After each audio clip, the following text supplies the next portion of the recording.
Hello lovers, welcome back to our family. তো ইতিহাসের ইতিমধ্যে তোমাদের 8 নম্বরের যে প্রশ্ন আমরা তোমার কাছে পৌঁছে দিয়েছি। আজকে আমরা 3 এবং 4 নম্বরের একটা প্রশ্ন নিয়ে আলোচনা করব। আমরা মোটামুটি সবাই জানি যে আমাদের পরীক্ষায় কি আসবে। আমাদের পরীক্ষায় মোটামুটি এই অধ্যায় থেকে 3 নম্বরের এবং 4 নম্বরের প্রশ্ন আসবে, অর্থাৎ প্রথম অধ্যায় থেকে 3 নম্বরের এবং 4 নম্বরের প্রশ্ন আসবে। কোনো ধরনের কোনো 8 নম্বরের প্রশ্ন থাকবে না। তো সেক্ষেত্রে তোমাদের জন্য যে প্রশ্নটা প্রথম অধ্যায় সব থেকে গুরুত্বপূর্ণ, সেই প্রশ্নটা হচ্ছে কি 1857 মহাবিদ্রোহের প্রতি শিক্ষিত বাঙালি সমাজের কিরূপ মনোভাব ছিল। অর্থাৎ এই 1857 সালে যে মহাবিদ্রোহ হয়েছিল, এই মহাবিদ্রোহে শিক্ষিত শ্রেণী যারা ছিল তারা এই বিদ্রোহটাকে কিভাবে নিয়েছিল, তারা কি ইতিবাচক ভাবে নিয়েছিল নাকি নেতিবাচক ভাবে নিয়েছিল। চলো এই প্রশ্নটা দেখা যাক, খুবই গুরুত্বপূর্ণ এই প্রশ্নটা। তোমরা একটু মনে করে দেখো, মাথায় একটু স্মরণ আনো যে এই প্রশ্নটা পড়া পড়া লাগছে তোমাদের কাছে। হ্যাঁ, অবশ্যই পড়া পড়া লাগছে। এবং কোথায় পড়েছো? ক্লাস 10-এ পড়েছো। তোমার 10-এও কিন্তু এই প্রশ্নটা খুব গুরুত্বপূর্ণ ছিল। 1857 মহাবিদ্রোহের প্রতি শিক্ষিত বাঙালি সমাজের কিরূপ মনোভাব ছিল। এবং এই প্রশ্নটা তোমাদের পরীক্ষায় 3 নাম্বার অথবা 4 নাম্বারের আসতে পারে। চলো দেখা যাক শিক্ষিত বাঙালি সমাজের কিরূপ মনোভাব ছিল। সূচনা: 1857 সালের মহাবিদ্রোহের প্রতি শিক্ষিত বাঙালি সমাজের মনোভাব ছিল সাধারণত নেতিবাচক। তারা কি এই বিদ্রোহটাকে চায়নি, সহজ কথায় আমরা যদি বলি। এবং সংখ্যাগরিষ্ঠ মানুষের প্রতি সমর্থন জানায়নি, এবং সংখ্যাগরিষ্ঠ মানুষ এর প্রতি সমর্থন জানায়নি। যারা সংখ্যাগরিষ্ঠ, বেশিরভাগ মানুষ এই আন্দোলনটাকে কি করেনি, বিদ্রোহটাকে সমর্থন করেনি। এর কারণ তারা মনে করতে এই বিদ্রোহের ফলে মধ্যযুগীয়, এই আন্ডারলাইনটা একটু ভালো করে মাথায় রাখবে, মধ্যযুগীয় সামন্ততান্ত্রিক শাসন পূর্ণ প্রতিষ্ঠিত হবে এবং আধুনিক শিক্ষা, আর এই জায়গাটা মাথায় রাখবে, ও সংস্কার অবসান ঘটবে। শিক্ষিত বাঙালির এই জায়গাটাই ছিল সব থেকে গুরুত্বপূর্ণ তাদের কাছে। তারা মনে করেছিল ব্রিটিশরা আমাদের এই দেশে আধুনিকতা এনেছে। যদি ব্রিটিশরা এই মহাবিদ্রোহের ফলে ব্রিটিশদের পরাজিত হয়, তাহলে ব্রিটিশরা চলে যাবে। চলে গেলে আমাদের ভারতবর্ষে মধ্যযুগীয় শাসন শুরু হবে আবার। অর্থাৎ মোগল যুগের যে শাসন ছিল, রাজতান্ত্রিক যে শাসন ছিল, অর্থাৎ প্রজাদের উপরে অত্যাচার, কর চাপানো, নীল বিদ্রোহ কেন সংঘটিত হয়েছিল, এই অত্যাচারের কারণেই এই শিক্ষিত সমাজ মনে করতো আবার আমরা সেই পিছনের যুগে চলে যাব। যার কারণে তারা এই যে মহাবিদ্রোহকে, অর্থাৎ ব্রিটিশদের পক্ষে সমর্থন করেছিল বেশিরভাগ শিক্ষিত শ্রেণী। দেখো, অবসান ঘটবে, তার মানে বুঝতে পারলে মধ্যযুগীয় মানে মোগল শাসন এবং আধুনিক মানে ইংরেজ শাসন। অর্থাৎ তারা ইংরেজ শাসনকে বেছে নিয়েছিল, আর এই মধ্যযুগীয় শাসনটাকে তারা মনে করতো যদি ইংরেজরা পরাজিত হয় তাহলে ভারতবর্ষে আবার কারা আসবে, মধ্যযুগীয় শাসন আসবে। এই শাসনটা কিন্তু কখনোই কারা, শিক্ষিত বাঙালি সমাজ মেনে নিতে পারেনি। তো দেখো, শিক্ষিতরা সহিংস বিপ্লবের পরিবর্তে শান্তিপূর্ণ উপায়ে সংস্কার চেয়েছিল। যারা শিক্ষিত তারা চেয়েছিল কোনো হিংসা না, শান্তিপূর্ণভাবে আন্দোলন করে একটা সংস্কার। চলো দেখি তারা আর কোন কোন প্রধান কারণ ছিল আমাদের এখানে।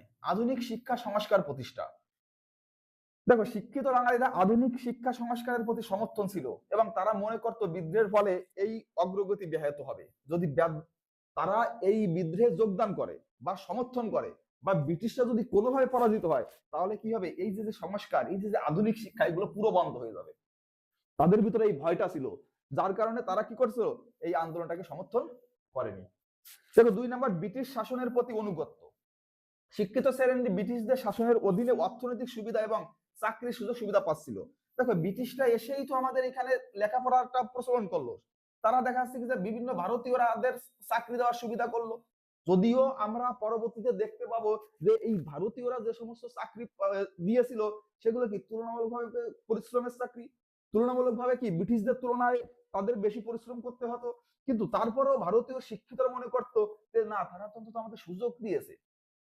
তাদের ভিতরে একটাই ভয় ছিল, আবারও বলছি, কোন ভয়, মধ্যযুগীয় সামন্ততান্ত্রিক ভয়, তাছাড়া কিন্তু কোনো ভয় ছিল না। তো দেখো এখানে কি তারা এটাই ভাবছিল, যা তাদের বিদ্রোহ থেকে দূরে সরিয়ে রেখেছিল। অর্থাৎ এই যে সুবিধা, কেউ চাকরি করছে, সে ভাবছে কি আমি তো চাকরি করছি, যদি ব্রিটিশরা কোনোভাবে পরাজিত হয় তাহলে কি আমার চাকরি চলে যাবে, আমাকে আবার কি করতে হবে, জমিতে কাজ করতে হবে, কে আমাকে কাজ করাবে, রাজা কাজ করাবে, আমাকে কি করবে, আমার পরে কোয়ার্সা হবে, অত্যাচার করবে, এটা তো আমি মেনে নিতে পারবো না। যার কারণে সে কি করেছিল ভাই, ব্রিটিশ শাসনের প্রতি অনুগত ছিল, ব্রিটিশ শাসনটাকে সে মেনে নিয়েছিল। চলো তারপরে আছে কি, শান্তিপূর্ণ সংস্কারের বিশ্বাস। শিক্ষিত শ্রেণীর ব্রিটিশদের দ্বারা প্রদত্ত আধুনিক সুবিধা শিক্ষা গ্রহণ করেছিল। একটু আগে আমরা পড়লাম আধুনিক শিক্ষা গ্রহণ করেছিল, এবং তারা বিশ্বাস করত যে শান্তিপূর্ণ ও সাংবিধানিক উপায়ে পরিবর্তন সম্ভব। এটা এখানে থাকবে না, সম্ভব। অর্থাৎ সাংবিধানিক ও শান্তিপূর্ণ উপায় যে এখানে কোন রকমের হিংসাত্মক আন্দোলন হবে না, শান্তিপূর্ণভাবে, অর্থাৎ তারা শিক্ষিত, শান্তিপূর্ণভাবে তারা কি করবে, পরিবর্তন করবে। আর সেটাও সম্ভব। তারা মনে করেছিল আমাদের এই শিক্ষিত সমাজ সামন্ততান্ত্রিক শাসনের প্রতি ওয়ানিহা। দেখো ভাই, বারবার বলছি, প্রথমের ওই একটা কথার উপরেই প্রত্যেক এই প্রশ্নটা দাঁড়িয়ে আছে, সামন্ততান্ত্রিক আর আধুনিক। সামন্ততান্ত্রিকের জন্যই ভয় পাচ্ছিল তারা, শিক্ষিতরা, যে আবার যদি সামন্ততান্ত্রিক চলে আসে। শিক্ষিত সমাজ মধ্যযুগীয় মুঘল শাসন, দেখো ভাই বলেছিলাম তখন, মুঘল শাসন ও তার সহযোগী সামন্ততান্ত্রিকের ঘোর বিরোধী ছিল, এবং তারা আশঙ্কা করেছিল বিদ্রোহ জয়লাভ করলে, এই বিদ্রোহে জয়লাভ করলে মধ্যযুগীয় শাসন ব্যবস্থা প্রতিষ্ঠিত হতে পারে। এই জন্য তারা এই আন্দোলন থেকে দূরে ছিল। এই এই যে পয়েন্টটা কে বুঝতে পারেন আমাকে বলো, বুঝতে না পারলে অবশ্যই কমেন্টে জানাবে। আমি কি বলেছি, মুঘল শাসন কে ভয় পাচ্ছিল বলে তারা আন্দোলনে যোগদান করেনি, তারা চাচ্ছিল আধুনিক শিক্ষা। অর্থাৎ যার কারণে তারা কি করেছিল, এই যে সামন্ততান্ত্রিকের প্রতি তাদের অনীহা ছিল। দেখো নেক্সট পয়েন্ট, অস্থিরতা ও কঠোর ব্রিটিশ শাসন। শিক্ষিত সমাজ মনে করত এই বিদ্রোহের ফলে সমাজের, এখানে একটু ভুল আছে, এখানে অস্থিরতা লিখবে, উপরে আমাদের অস্থিরতা লেখা আছে, অস্থিরতা সৃষ্টি হবে, কঠোর দমন নীতি, কঠোর দমন নীতি অবলম্বন করবে, যা তাদের নিজেদের অস্তিত্বে হুমকি হতে পারে। অর্থাৎ শিক্ষিত সমাজ ভয় পাচ্ছিল, যদি শিক্ষিত সমাজ এই বিদ্রোহে যোগদান করে তাহলে কি হবে, তারা শিক্ষিতদের প্রতি পরবর্তীতে কি করতে পারে, কঠোর দমন নীতি করতে পারে। অর্থাৎ যে ভারতীয় চাকরি করছে তাদের চাকরিটাকে কেড়ে নিতে পারে। এই যে ভয়টা তাদের ভিতরে ছিল, যার কারণে তারা কি করেছে, তাদের নিজেদের অস্তিত্ব হুমকি হতে পারে, এইটা ভেবে তারা কি করেছে, এই আন্দোলনে যোগদান করেনি। বা এই আন্দোলনের প্রতি তাদের কি ছিল, একটা অনীহা ছিল। দেখো মূল্যায়ন, শিক্ষিত বাঙালি সমাজ মহাবিদ্রোহের প্রতি সমর্থন না জানিয়ে এটিকে একটি নেতিবাচক ক্ষতিকর ঘটনা হিসেবে দেখেছে। অর্থাৎ শিক্ষিতরা মনে করেছে যে এটাতে যদি আমরা অংশগ্রহণ করি তাহলে এটা আমাদের ভারতবর্ষের জন্য কি ক্ষতি।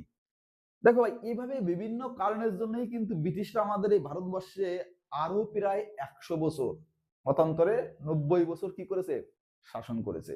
তার কারণ কি, এই যে শিক্ষিত সমাজ বলো, এই যে বিভিন্ন শ্রেণীর আন্দোলন বলো, এই আন্দোলনটা যদি প্রথম থেকেই সম্পূর্ণ ব্রিটিশ বিরোধী হতো তাহলে ব্রিটিশরা কোনোদিন আমাদের ভারতবর্ষে এতদিন শাসন করতে পারতো না।